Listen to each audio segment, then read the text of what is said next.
Hello, welcome to my photo studio and to ProPhotoLife.com.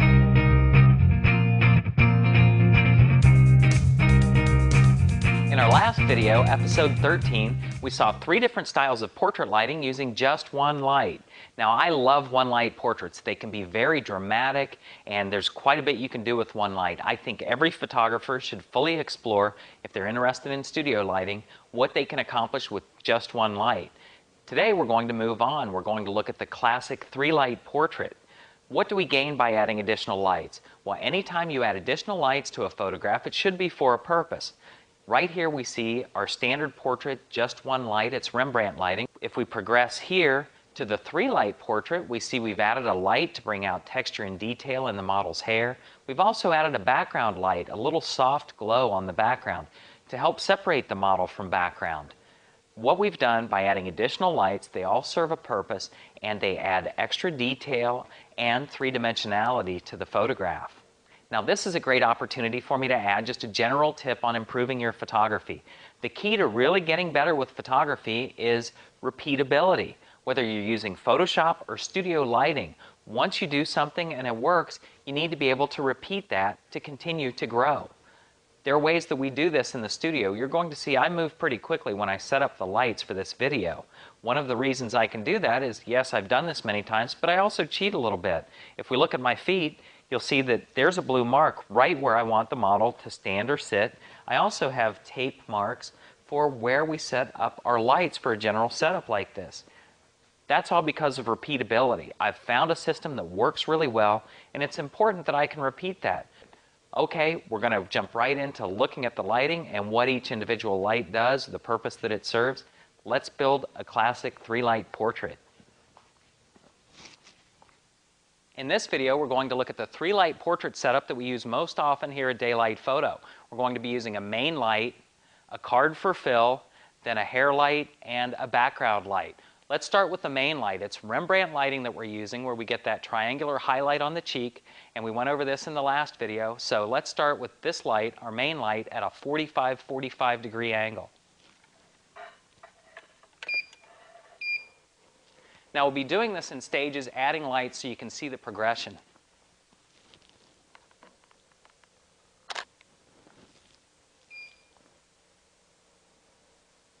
It looks great. Now let's add a fill card on the side. For this, I use a 5-in-1 flip reflector. I have the white side toward the model. It's zippered. The cover comes off. There's also the choice of silver, gold, or combination silver, gold, or shoot through.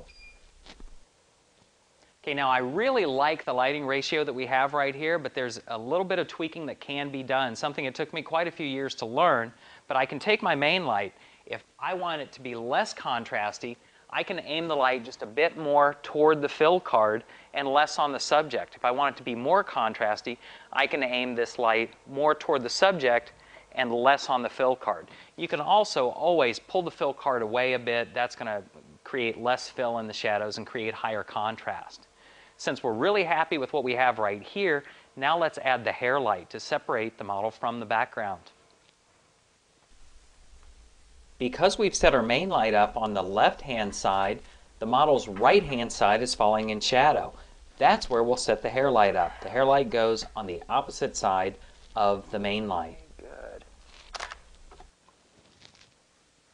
Okay, now because I cheated a bit in advance, I already had the power set where I wanted it on the hair light. But keep in mind, if someone has lighter hair or darker hair, you may be varying the power output for more power or less power. Just do what looks best in the photograph.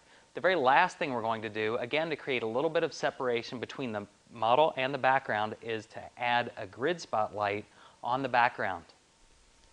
Now you may have noticed we generally use a painted wall for our background when we can. That's because the wall is smooth, it's painted light neutral gray, and seamless paper has a tendency to buckle or dimple. So those are our 3 lights. Here we go.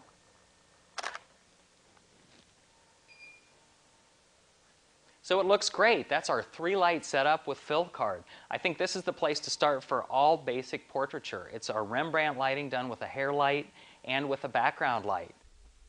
So here we see the very beginning, our Rembrandt lighting with just one light at a 45 degree angle. Then we've added some fill to lessen the contrast. By adding the hair light, we really bring out detail and start to bring the photograph to life. And then the background light that separates the model from the background gives us our final result. Now, I really hope these lighting videos serve two purposes. One, if you're interested in studio lighting, I hope this is giving you the basic essentials that you need to get started and to think like a studio photographer. But even greater than that, I hope even if you never set foot in a studio, these videos are making you more aware of light and the importance they play in photography. Photography is the art of capturing light.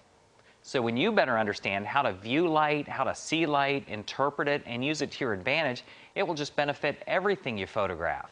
Thanks again for watching. We'll have another video next week. I hope to see you then. As always, for more studio video instruction, please check out ProPhotoLife.com.